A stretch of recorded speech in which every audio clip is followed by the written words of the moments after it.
Assalamualaikum dan hai semua. Okay, so hari ni kan korang, topik kita tak panjang sangat lah. Jadi topik kita hari ni lagi sekali adalah berkenaan dengan ikan tau. Jadi macam sebelum ni Fira pernah cerita tentang macam legenda ikan patin lah, legenda ikan tapah lah kan. So hari ni cerita kita lain sikit, which is tentang ikan puyuh. Tapi bukan pasal legenda tau, tapi tentang teka-teki berkenaan dengan misterinya ikan puyuh ni. So mungkin ada setengah daripada korang tahu kan macam mana bentuk ikan puyuh ni. So basically ikan puyuh ni merupakan spesies ikan air tawar yang boleh dikatakan antara ikan yang paling lasak lah. Jadi biasanya ikan puyuh ni kalau bagi negeri Sabah ataupun negara Brunei, mereka mengenali ikan puyuh ni sebagai ikan karok tau. Jadi nama saintifik bagi ikan puyuh ni pula merupakan Anabas testudineus. Jadi biasanya ikan puyuh ni habitat utamanya korang boleh jumpa dekat sawah, dekat tali-tali air ataupun dekat sungai-sungai kecil tu. Jadi itu adalah habitat utama bagi ikan puyuh ni lah. Okey, jadi ikan puyuh ni Fira cakap antara ikan yang lain daripada yang lain dibandingkan dengan ikan lain, sebab kalau ada teka-teki yang mengatakan bahawa banyak-banyak ikan apalah yang paling misteri, jawapan dia mesti orang akan cakap ikan puyuh. Sebab apa? Sebab ikan puyuh ni seringkali dikaitkan dengan perkara-perkara mistik tau. So ada tak antara korang yang pernah dengar cerita mengenai ikan puyuh yang dikaitkan dengan cerita-cerita mistik? So mungkin orang-orang lama ataupun orang-orang tua dah biasalah dengar mengenai cerita ikan puyuh ni. Tapi mungkin bagi orang-orang lebih muda ataupun macam adik-adik ni, mungkin antara korang yang tak pernah dengar lah cerita mengenai ikan puyuh ni kan. Jadi senang cakap, ikan puyuh dengan perkara mistik ni memang macam tak boleh dipisahkan lah. Sebab tu lah mungkin ada antara korang yang pernah dengar orang-orang lama pernah cakap sebenarnya bagus tau bela ikan puyuh ni dekat dalam rumah, sebab mereka percaya bahawa ikan puyuh ni boleh menghalau makhluk halus ataupun hantu. Selain daripada itu, ada juga orang yang percaya bahawa ikan puyuh ni dapat menghalang perbuatan sihir ataupun pukau yang hendak ditujukan kepada pemilik rumah yang membela ikan puyuh tersebut lah. So daripada sini kita dengar macam wah, power betul kan ikan puyuh ni kan. Dan daripada sinilah timbulnya persoalan yang ramai sangat orang persoalkan, apakah signifikan yang boleh membuktikan kaitan antara hantu ataupun makhluk halus ni dengan ikan puyuh. So kalau kita refer balik berkenaan dengan kepercayaan orang-orang lama berkenaan dengan ikan puyuh ni, so sebenarnya betul tau. Sebab nenek Fira, which is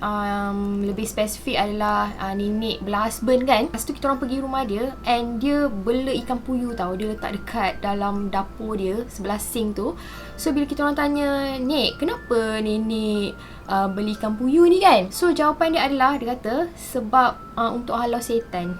So memang betul lah, memang masih ada lagi orang-orang lama yang percaya bahawa ikan puyuh ni dapat menghalau ataupun menghalang benda-benda yang tak elok lah. Jadi mengikut sumber telah mengatakan bahawa bagi mereka yang percaya mengenai teori berkenaan dengan ikan puyuh tersebut, mereka telah percaya bahawa sihir ataupun benda-benda yang tak baik ni tidak akan berkesan sama sekali jika masih lagi terdapat benda yang hidup di dalam rumah tersebut yang masih berjaga. Faham tak maksud dia? Maksud dia, jika ada seseorang yang berniat jahat dan ingin menghantar sihir ataupun pukau ke dekat pemilik sesuatu rumah tu, sihir itu dikatakan tidak akan berkesan jika masih lagi ada benda yang hidup tidak tidur dekat dalam rumah tersebut. Jadi dikatakan benda ni mereka percaya disebabkan ikan puyuh ni memang sejenis haiwan yang tidak tidur tau. Dia jenis berjaga 24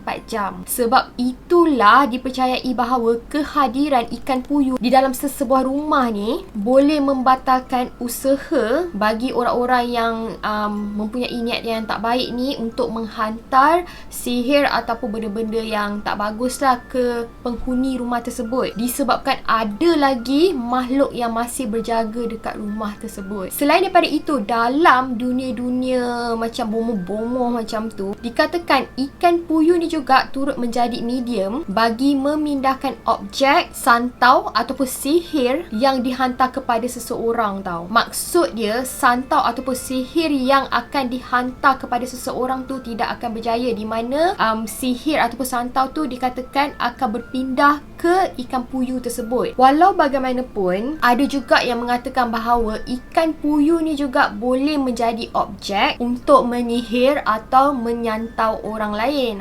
Lah pula, ada pula yang mengatakan dari sudut negatifnya pula. Dan ada juga orang mengatakan bahawa kadang-kala makhluk halus ni diorang membatalkan hasrat mereka untuk masuk ke dalam rumah tersebut disebabkan mereka ni leka tau bermain dengan ikan puyuh tersebut. Alam lah, sebab ada sumber mengatakan bahawa toyol dan juga bunian ni suka bermain dengan ikan puyuh. So konon-kononnya kalau toyol ni nak curi duit penghuni rumah tersebut, macam terbatal lah hasrat toyol tersebut sebab dia terlalu leka bermain dengan ikan puyuh tu. Okey, jadi macam yang telah Fira jelaskan tadi, ada juga sumber mengatakan bahawa ikan puyuh ni digeruni ataupun ditakuti oleh makhluk halus tau. Hal ini kerana dikatakan duri yang tajam yang terdapat pada ikan puyuh tersebut dikatakan dapat menyekat kekebalan makhluk tersebut daripada masuk ke dalam rumah penghuni yang membeli ikan puyuh tu lah. Sebagai contoh, cuba kalau korang tengok dekat gambar ikan puyuh ni. So kalau korang tengok kat gambar ni,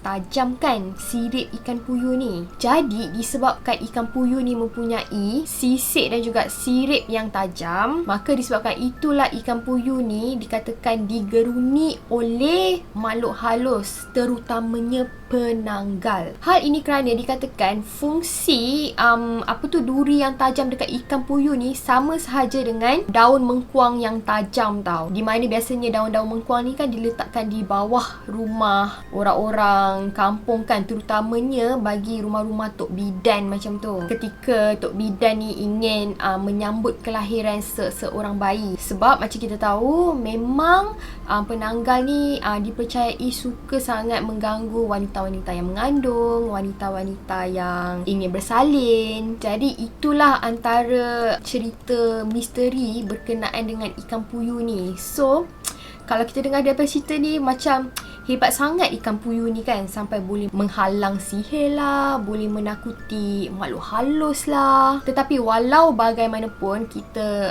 berbalik kepada yang asal, terutamanya kita sebagai orang Islam tak bolehlah menganggap bahawa ikan puyuh ni sebagai penglindung yang mutlak kepada semua perkara. Mungkin ikan puyuh ni merupakan antara asbab kepada ketentuan Allah. Tak semestinya ikan puyuh ni boleh menghalang daripada sesuatu perkara yang tak baik berlaku kan. Sebab macam kita tahu, semua benda yang berlaku hanya akan berlaku atas keizinan Allah SWT. Di mana kalau Allah SWT berkehendakkan ataupun mengizinkan jika seseorang tu jatuh sakit ataupun disihir, maka ianya tetap terkena kepada orang itu. Walaupun korang bela berapa banyak pun ikan puyuh, tetapi kalau Allah berkehendakkan benda itu terjadi, maka kita semua memang takkan dapat mengelakkan diri daripada perkara itu berlaku kat kita lah.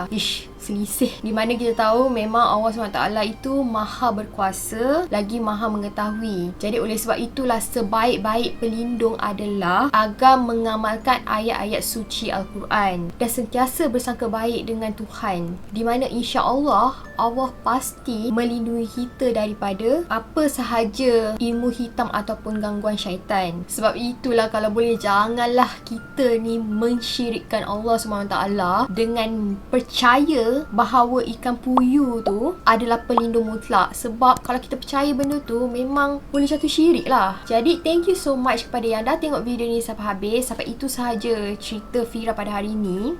So tak panjang kan? So thank you so much. See you again next time and bye. Jangan lupa tekan butang like tau.